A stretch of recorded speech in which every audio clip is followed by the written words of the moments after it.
What up, peeps? Welcome back to the flip side. So, let me explain myself, but first let me just say we are back with another couple nights at Five Nights at Treasure Island. See, when I recorded Night 3 and Night 4, I was having a bit trouble with my audio. When I finally got done recording Night 3 and Night 4, I clicked on the video to see how it turned out, and the gameplay turned out fine, but my audio was very low. So I decided, hey, I'm just going to commentate on my gameplay and, tell you guys about all sorts of stuff about Night 3 and Night 4. And as you can see, I turned down the audio to 50, so I think what the issue was that I forgot to put in my mic. I didn't remember if when I was recording on Night 1 and 2 that whether I had my mic in or not, and I guess it's better if I have my mic. I actually adjusted the sound on my mic. I put in the maximum dB. I don't even know what that does, but it does something. So we're gonna see, and very faintly you'll hear me trying to talk. The OG version, don't forget that. Yeah, see how low my audio is? Night 3 is when everything hits the fan. So, yep, here we are, Night 3. Stuff really starts to hit the fan. The thing about Night 3 is there's two new enemies you have to deal with. You have to deal with the not regular photo negative Mickey, but it's a normal looking Mickey with bloodshot eyes and also doesn't have any legs. And by the way, I am recording this after I recorded Night 5 and 6. So you'll hear a lot of information that I didn't know about in Night 5 and 6. So you're welcome for that. So when we get to Night 3, when it hits 3 a.m., you get transported to Pirate Caverns, which is a little weird-looking storage area where the legless Mickey, I forgot his name already, chases you around, but he's not very aggressive. So the main strategy is to camp between the one room that's right by the elevator. I'll talk about the elevator in a second, but let me there we go. Oh shit, I forgot where we were, but anyway,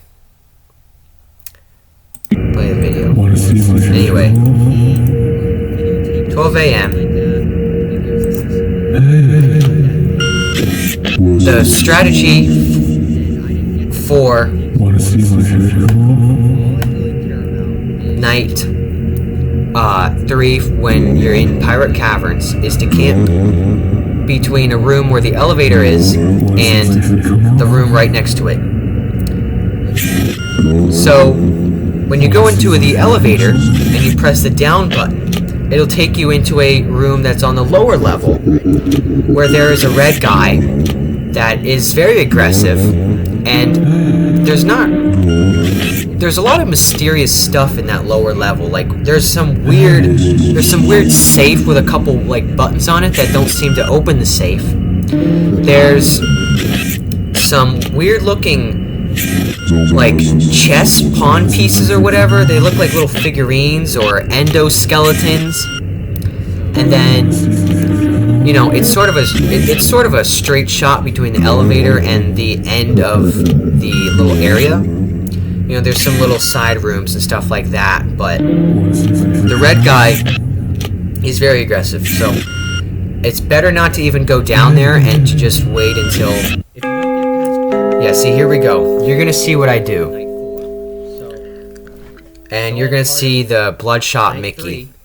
I like that name though, Bloodshot Mickey. So I was able to survive until 5 a.m. So when 5 a.m. rolled around, I went down into and yeah, I couldn't get past Pirate Caverns until, you know, so I just stuck I this room and this room. I decided, you know what, I'm just not gonna go in there. I'm not even gonna go in that bottom one, in that bottom level, because I just end up dying to the red guys. So I want to see how long I can last switching between this room and the room right by the elevator. You see it right to your left. 6 a.m. just in these two rooms. Yeah, so I'm gonna go in the elevator that's it. because I haven't really been consistent with my uploading, but I have been making up for it by doing a double upload on the next week. So this is too.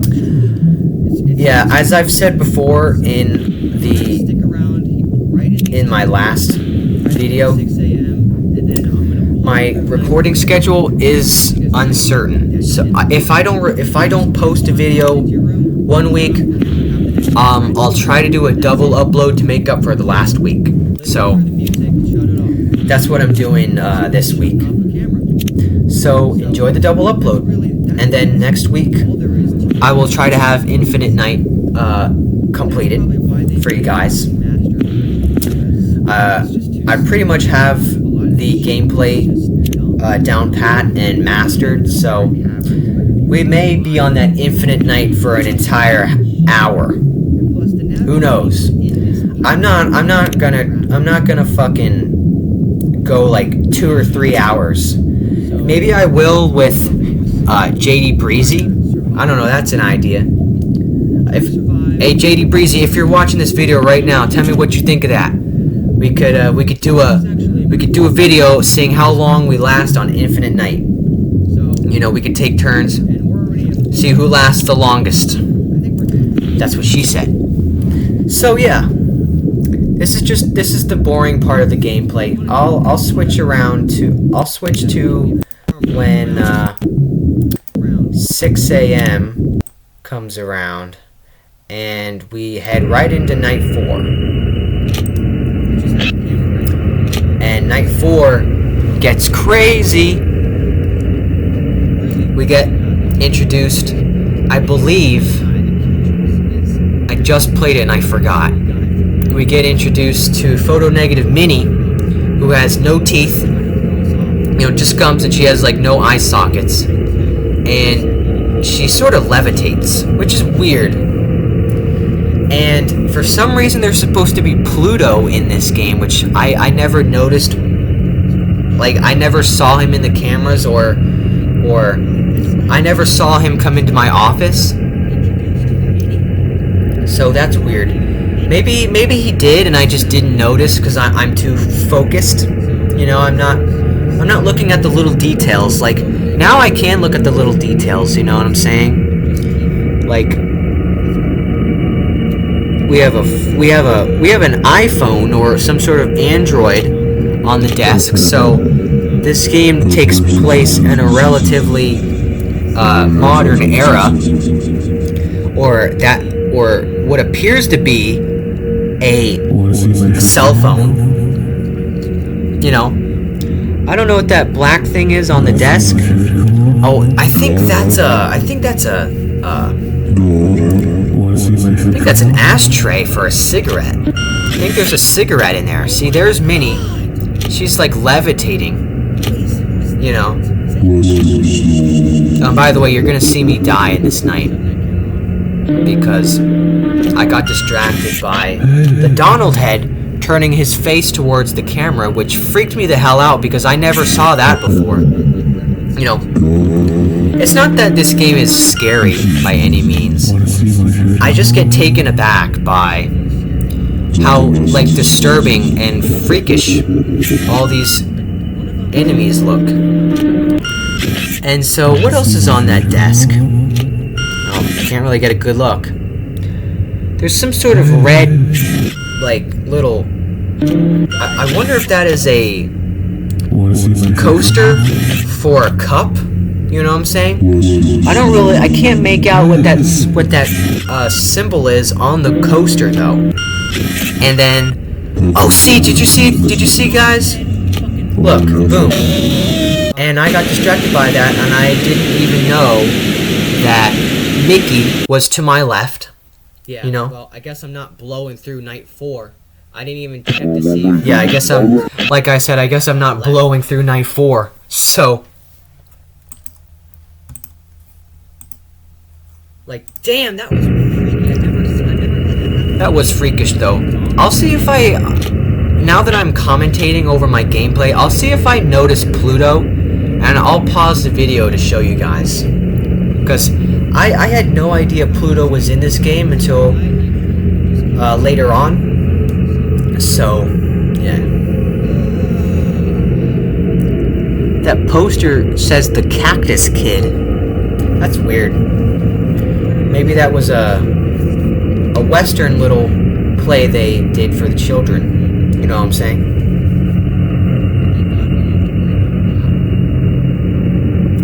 So, and that paper that's on the desk, that seems to look like a map of some sorts with descriptions on it, and there's a lot of lettering on that map there. Maybe that was the thing. Maybe this was a theme park, and this is like a little animatronics room, and there's a security. I know there's cameras all over the place where they take the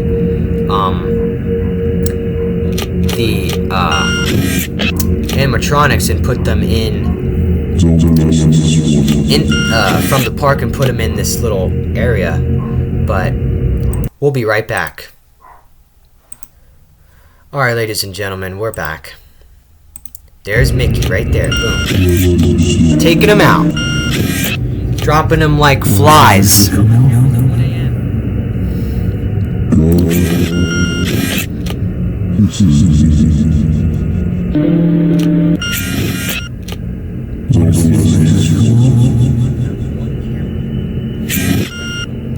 Yeah, and what's cool about this is that you can't really find the outdated version anywhere, really. It's really hard to find. You can find the sequel to this game, you know, which I'll try to play. I'll try to find and download for you guys, and then hopefully if we play that one, I'll play the remastered version of this game, which is much harder, and it's got improved graphics and much more mechanics and stuff like that. So, yeah, got a good thing going. Hopefully we can keep it rolling, because we're on a roll right now. So, yeah, Oswald almost kills me.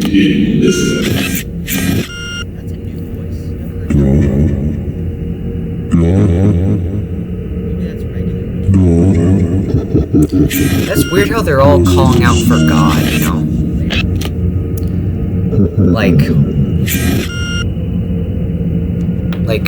Are they vengeful spirits, or are they sorrowful spirits, you know? Did we, the security man, do something to them, you know, and they want revenge? Gotta think about it like that, you know? Their souls got transported into animatronics, and, you know, the animatronics rotted over time. That's why they look so weird. Like, what happened to Minnie's lips, you know? And how did bloodshot Mickey's eyes get like that? You know what I'm saying? And what happened to Goofy's head, you know? They were left to rot, left to ruin. And now that we got this job, They're out for revenge. You know? Cursed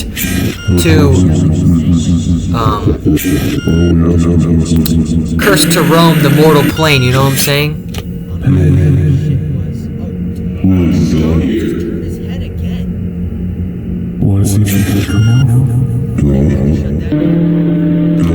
See, there's Minnie. She just comes right up at your desk.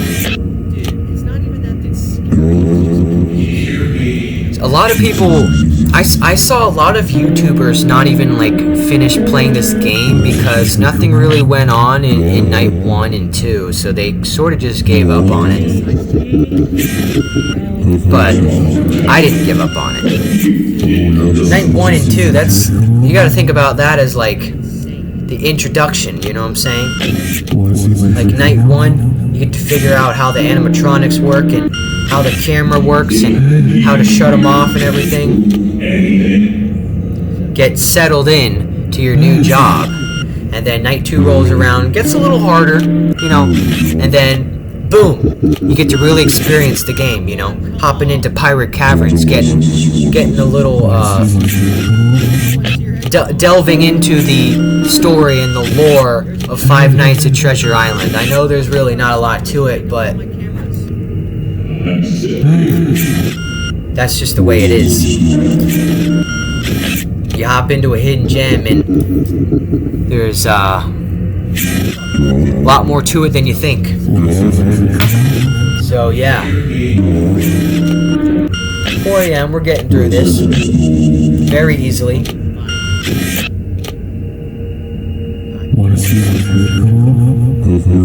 I don't think we want to see your head come off. There's that new voice that we keep hearing. I have a feeling that's another animatronic we don't see yet until night 5. So yeah, I think we'll learn more about the story of Five Nights at Treasure Island once we play the remastered version of this game. So yeah, hopefully we play that one. If not, I'll always have something for you guys.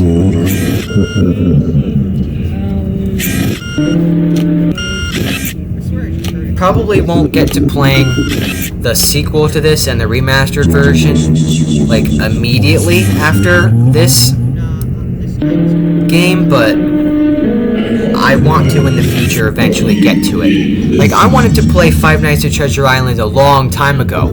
I just wanted to finish the Slendytubbies series with me and JD Breezy first before we got to anything else. You know, I don't want to have 2 different things going on at once.